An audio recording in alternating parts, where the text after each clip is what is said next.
in der zentralen Position. Nur Schwanzer hat er da vor sich. Dann ist es vielleicht noch. Er ist im Strafraum. Tor! Tor!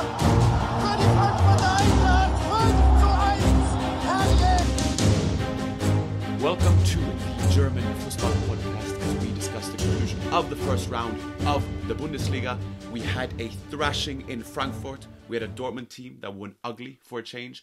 We have the undisputed kings of Berlin. And we also have the return of Timo Werner to RB Leipzig. We have one of the biggest transfers of 2023 set in stone. And we also have a 34-year-old who is a solution to Dortmund's center forward issues. I wish you welcome, first of all, Dad, from England.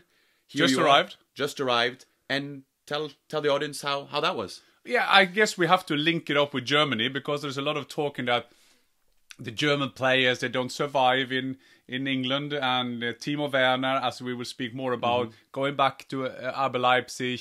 Sancho is not doing his stuff at Old Trafford.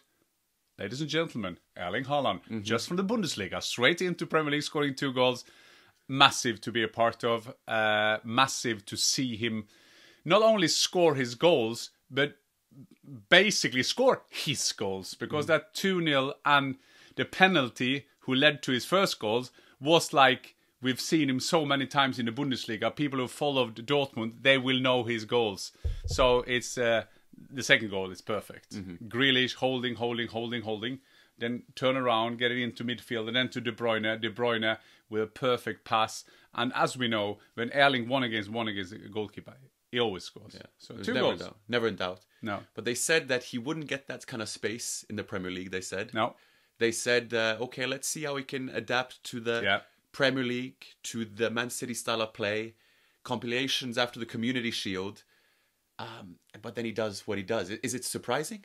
Community Shield against Liverpool, he was weak, they said.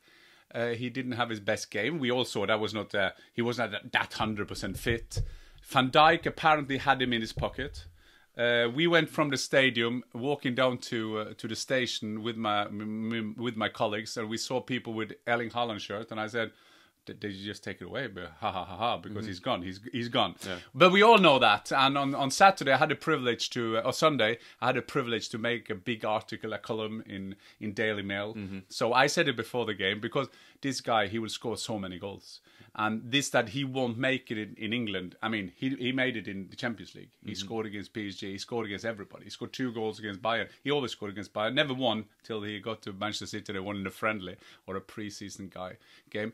Will there be much pressure on him? Yes, but I'm reading at the moment a great book. It's be a recommendation. We can maybe put that out next to. I have a link to that. Yeah, Pep Lijnders, the assistant manager of Liverpool, opened up the whole 21-22 season for Liverpool. A lot of great quotes. You'll read it afterwards with my pen done in it. And one of the quotes said, Bill Shankly, the legendary Liverpool manager, he said, to play on that level that these football players do, that is not pressure, that is a reward. And Erling Haaland is 22, and we keep forgetting that. But he sees it as a reward. Yeah. He came to me after the game, and we did an interview, and when you look at him, he looks like he lost the game, and B, didn't score at all. So, but as I know him, I said, so how are you feeling now inside that you're not showing? And he said, enormously proud. And you know, they are, as we are, a family who's very tied up to each other. The whole family was there.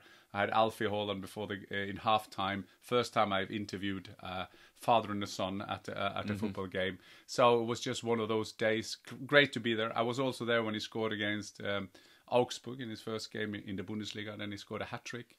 And as we saw at Sky Sport, when he did it with my colleague Jeff Shreves of Sky Sport, he was swearing a bit. We can do that on podcast. I think that's allowed. To say shit. But he said shit. And then when Jeff Shreves said you're not allowed to swear, he said, "Oh shit, I forget that." and which scene is that film? You remember that film? Hugh Grant, Love Actually, when he looks for his girl and she's swearing all the time, and she's swearing. So I said to him, "It is a bit of that moment." Yeah. Okay, that was a way. No. But anyway, the last reference on that, and I'll just say, when I look at players, I think, like you said, it's pressure, but they look at it as a reward. When I look at him, when I look at most other players, I can relate to the pressure. With him, there seems to be none. And if there is, he's very good at hiding it, at the very least. I think that is the thing, Marcus, and we have talked a lot about it, both your football career and my football career. And I think it was Michael Phelps, and I love those quotes as saying that you're 95% of the time you're in the dark, and you're just living for those 5% that you're in the light. But I think that it's a matter of how you're built as a person.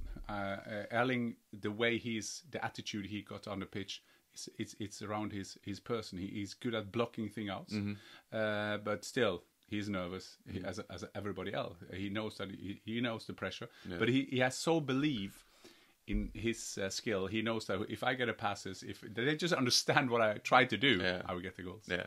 Well, a team that certainly wanted Erling Haaland, but doesn't seem to need Erling Haaland at the moment is Bayern Munich. Thrashed our beloved. Yeah, I like Marcus. Every podcast he got a shirt. Today he was sitting there. He's sitting there with his. We have to stand in solidarity. We're there for the ups and the downs. But a 6-1 thrashing. They scored 5 against RB Leipzig.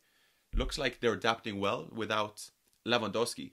And I want to discuss briefly the murmurs around Twitter. And yes, that's the representative this small of the population. But in terms of it being a farmers' league, and if it's an issue for the Bundesliga that they start off with that game and they play the Europa League champions and quite frankly humiliate them at home. But let's first dissect what makes Bayern so good, because Bayern is one of the best teams in the world.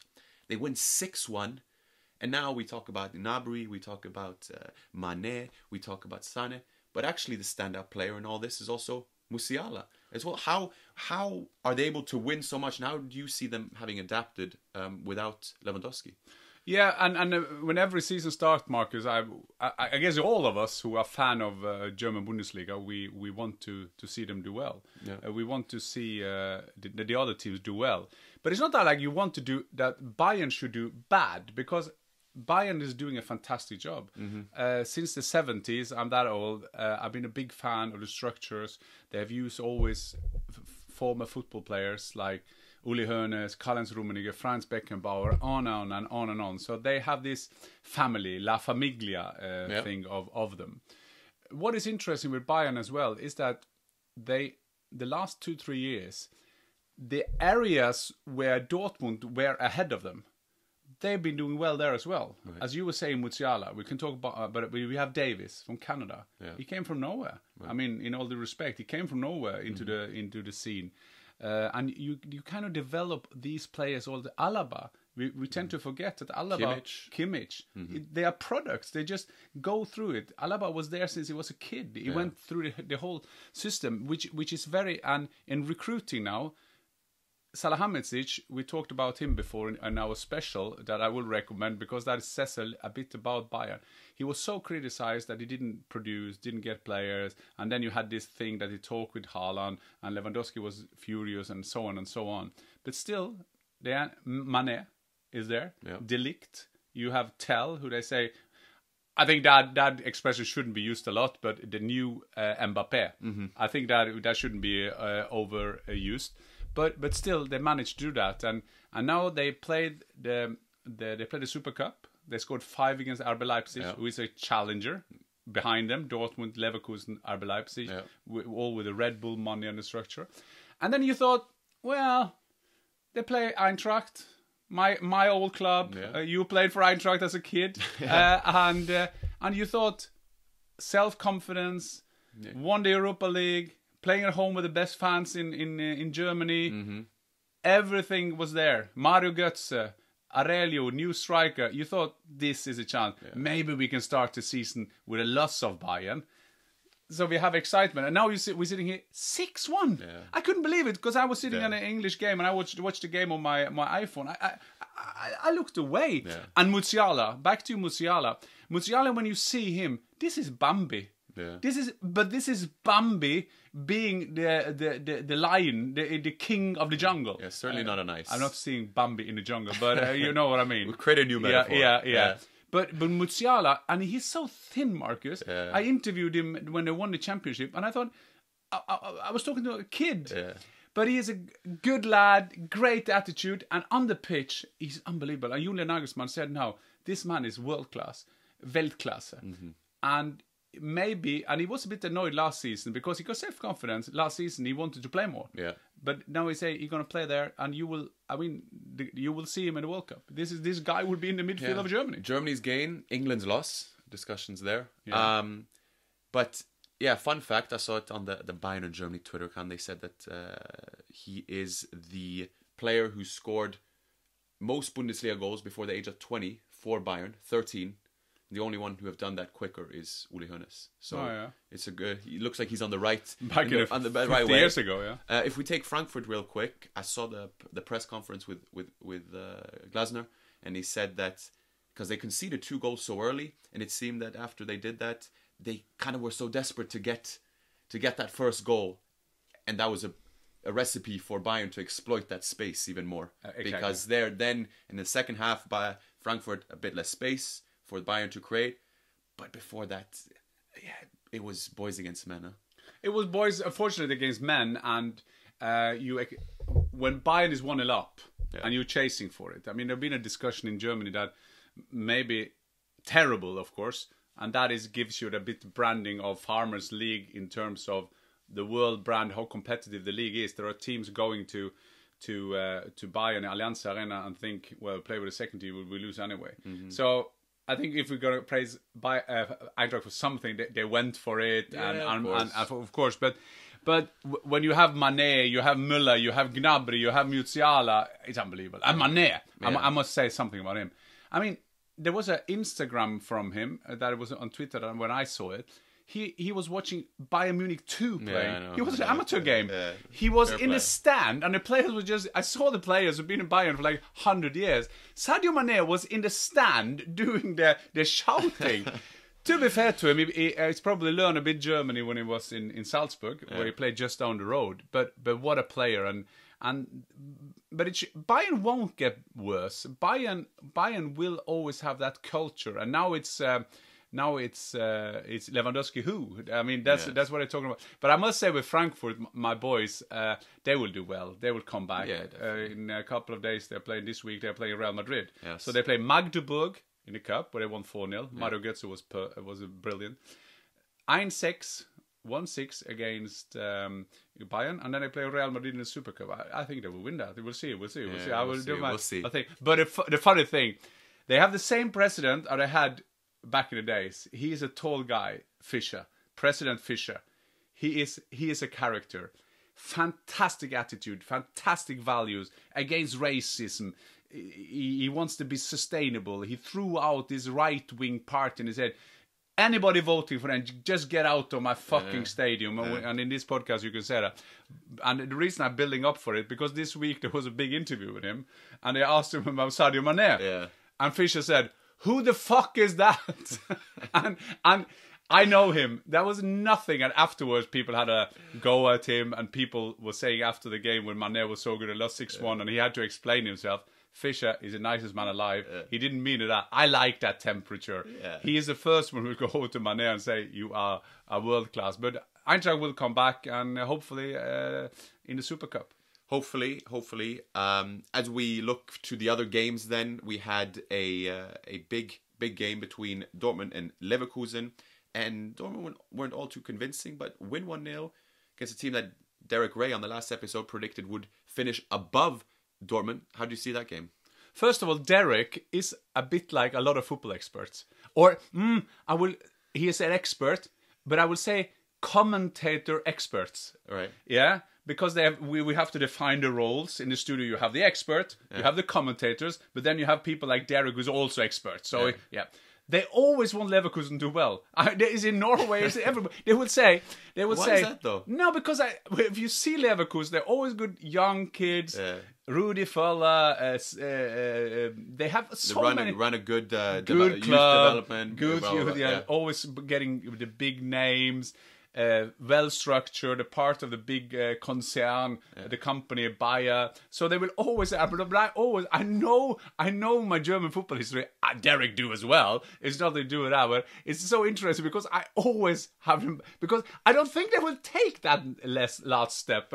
And back in the days when they were losing the Champions League final, remember for that Zinedine Zidane goal, they lost the German Bundesliga. after they lost in the last game, I think they just had to beat Unterhaching, who was in Bayern. This is the smallest club in Bayern, and they won 2-0. Right. And they celebrated with Bayern, by the way. And then they lost the cup final, and then they were called, instead of Leverkusen, Neverkusen. Right. So, and then they went out of the cup of Elfsberg, third division.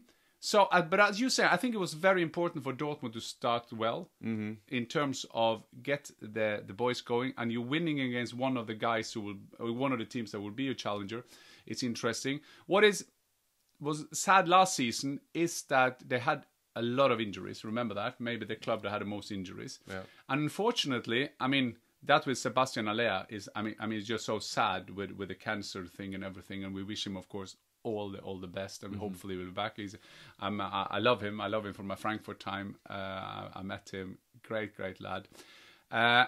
Adeyemi came. He got injured now in the first game. Maybe just out for a week because there was something with his toe. Schlotterbeck, the new defender that I took from Freiburg, he did something to his shoulder, but played on, which is not bad in your first. So Schlotterbeck is a young defender, got a lot of praise. And also for Terzic, who came on. Terzic was a coach. Rose came in for one season. Now Terzic back. So that was an important win for Dortmund to give them a bit hope. Right. And as I would have said in any other studio when I'm with ESPN discussing it, there's still a chance. There is still a chance. Yeah. Sometimes I think we German fans, Bundesliga fans, we are a bit like the Dumb and Dumber, the guy who gets rejected and says 1 in a million. Yeah. So there is a chance. But still, Bayern can't win the league this week. No, absolutely not. And Watzke said it will end sooner or later, but it's just a matter of when. Like my dad used to say, we were in holiday, this will be lost in translation. When we were bored, how long it was, and he said, and as we said, how long, Dad? And he would always say, this is the closest we have been. Yeah. So yes, Watzke, great. Hopefully in your lifetime. Yeah, wise words from Granddad there. Yeah. But I guess on that topic then, let's do that before we go into the other stuff. And Adeyemi injured, and Haller out. Modeste now in, 34-year-old, scored an incredible amount of goals. First for Cologne a couple of seasons back, then got sold, went to, was it China? Was it? He went to yeah. And then he returned, and then he scored a goal. He scored again, like continued scoring like crazy. And now he's there. How do you see that fitting in? Well, first of all, there are football players who are not the best in their business, but always score goals. Yeah. I could put myself in that bracket. I always score goals. Yeah. I've played in 4 countries. I always score my goals. Yeah. Not that I think of my 308 goals in 614 games. But, is that what they say? Yeah. But I always score goals, Marcus. But I didn't take the last step for the big clubs in terms of table. But then Modeste, you have someone, you will know them from English football as well. Yeah. I saw one of them, Mitrovic. You know Mitrovic, he would score goals everywhere. Yeah. You had Tony Polster back in the days. He scored goals everywhere. And Modeste is that kind of guy. So I would say there is a verbal agreement. It's not 100% official, but it's a verbal agreement coming from Cologne. Stefan Baumgart was the guy with a hat. He was furious that this came out too early. He made that ruin his preparation before the Schalke game. Still winning 3-1, so which was good for them. So I think Dortmund has done a good business here. In terms of business, they've done a good sport business, because Modeste, when you come to Dortmund, he will score goals. Those kind of players, with all the good players he got around him, with Royce, with Bellingham, people who can put him in a good area. So this is a 1-year deal, apparently 5 million euro fee, and 6 million a year. So, we're all talking euros here. And hopefully then he can be a understudy till Sebastian Aller comes back, hopefully. So I think this is a good deal for Dortmund. In a different universe then, maybe it could have been you if Dortmund were struggling for strikers. You could have scored and pitched them with a few goals. Yeah, but the thing is, it's interesting that you ask, and I know you do it for a fun guy. No, but it's interesting. I've discussed this before. Now it's interesting because when I scored a lot of goals for Swindon, I would have scored more goals for Manchester United, but you have to have that ability to get to Manchester United, to earn your right to go to Manchester United. Yeah. So I'm not, no tears. I remember back in days I will use Tony Polster again, because he did it for Cologne. He did it in Sevilla. He scored for Austria. He scored all the time. And I remember I said if he played for Bayern, he would score 50 because he was that kind of. But that was not the type of player they were looking for. So this was a good transfer. And if I may say the next transfer, because I think we are going for the next transfer as well as Timo Werner. Yeah. Timo Werner going to Leipzig.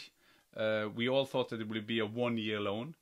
But the last days, and you saw the interview with he did, Tuchel's answer, you thought, this is not going well for the two Germans. There was like a civil war of the Germans there. There could be different reasons why Timo Werner hasn't been doing well for them. He's that kind of guy. I don't say it in a negative way, but he's more fragile. He is a guy who likes to be at home. He likes his home country. He likes to be close to his family, friends. Fair enough. Yeah. Will Timo Werner do well for Leipzig? Absolutely. He will do brilliant. Yeah. And the business Leipzig has done is that they played 1-1 against Stuttgart, goal scorer Nkunku. He just keep on what he did last season. So you have a feeling now, they take Timo Werner, it's okay. And then they take Benjamin Šeško, Slovenian striker from Salzburg. I remember, I work a lot in Salzburg, and they praise him. They say this is one of the best talents they've had at the striking position. And I've had some. Yeah. Last one, Erling Haaland. So Šeško also linked to Manchester United. I never thought that would have happened. Well, till I saw Arnautovic was linked with them now. Then probably I would have taken my shoes up again. That's a separate but you feel that Šeško is coming in 2023. Yeah. So he's staying by Red Bull Salzburg for another year, meaning maybe that Nkunku will be sold in 1 year time. Yeah. Well, it seems like a sensible progression, similar to what Haaland did in terms of taking those levels and what you referred to in your article as well. If we move on then, let's just go through towards the end here, some of the other results. Anything stick to mind? I mean, again, Union Berlin, Hertha Berlin, and we were discussing in the preview, this was a big year for Hertha Berlin. It was a big year for Bobic as well.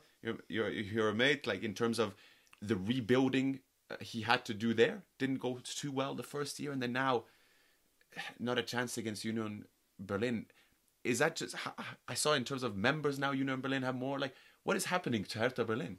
And it was good that you didn't say that. Why isn't there a good team in Berlin? Because they have a fantastic team in Berlin. Union Berlin. It's in the old East Germany. You had to versus West. Yeah, East versus West, and you had to go through the wall back in the days. I've done that many times. I'm that old. So I went through Checkpoint Charlie, and I went there with Uwe Rösler. It was quite interesting. Uwe Rösler played in Germany, now is Aarhus as a coach. If you're gonna go to one, I will just say that if you want to see one game in Germany, if you've done maybe Dortmund with 81,000, the atmosphere, Gladbach, Mainz, Frankfurt sowieso, Allianz Arena. But go to the Alte Försterei. Also what Urs Fischer has done by Union Berlin, it's sensational. Yeah. 2 Norwegians as well. Yeah. Ryerson played now in the weekend. It got great. Yes, very good. He was very left good. Wing back. Yeah, yeah. He almost scored. And he's like a potato. You can use him everywhere. He's like unbelievable. And then you have Morten Torsby, who came from Italian football. He's there. So what Union Berlin is doing is unbelievable, and what Hertha Berlin doing is unbelievable. Freddy Bobic, as you said, is a good friend of mine. Did a fantastic job at Frankfurt. Need to be praised for everything he did there, but also what he started. Mm-hmm. And he tried to do the same in Berlin. They had an investor there. The investor, not anymore there, or he's around, but it's just chaos. Then they had a president now, the new president, and he probably is a good guy, but he used to be a hooligan. Now, he used to be in that section of the club. Hooligan is not a good best expression. Yeah, so he was a part of that. So we'll see what's going on. But they started the season so bad, losing 3-1 against the local rivals, which could have been a new start. And Schwarz, the new coach, been a terrible start for him after Felix Magath saved them miraculously in the playoff last season. Yeah, no, I believe that's Hertha having won in 5 against Union Berlin. Unbelievable. Yeah, unbelievable. And towards the end, then I guess we have the likes of Cologne winning at home, Freiburg won against struggling Augsburg, and then you have the 2 that came up, Werder Bremen and Schalke, and Werder Bremen with a convincing performance away to a Wolfsburg that there was tied a lot of expectations to. Exactly, and a lot of hope and ambitions yet. Niko Kovac, another football friend of mine. We met him when I was team manager. I played against him back in the days, and when he played for Croatia. Norway beat Croatia 3. I was a team manager. We beat him 2-0. He got fired. But yes, they were 2-1, and then they got an equalizer. 2-2. Great result for Werder Bremen back in among the big boys. They've always been the big boys, but they're back there. Schalke had a goal disallowed. VAR took ages. I saw that goal. For me, that was not an offside, but given. And it took ages, 2-3 minutes to find that out. But we have to say something, because we will talk about him again. Christian Streich, who is the coach of Freiburg. He's been there all his life. All his life. And I always tell this story of the first time I saw him when I worked for Sky. And I saw this guy. And I thought there was, I swear to God, I thought there was a guy at the warm-up that has jumped over the fence and warming up with his team. Because, Marcus, you had this guy with a tracksuit, like old-fashioned-ish tracksuit, jeans, running with the team and stretching. And I said, with jeans during the warm-up. And I said to Stefan Freund, I said, who is that? What's going on? And then he said, this is a coach. But Christian Streich has done a fantastic job with them. They are nearly Champions League potential. And first game of the season, Augsburg. Augsburg put money in, as you know, a lot of signings. But they won, Freiburg winning 4-0. And the one who scored, Gregoric, yes, I think I make that right. Derek will have a go at me if not.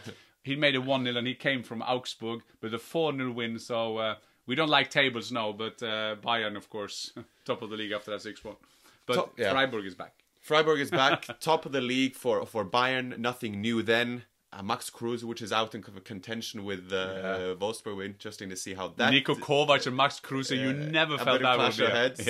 But that concludes our week 1 roundup of the Bundesliga, and then we'll catch up in a week.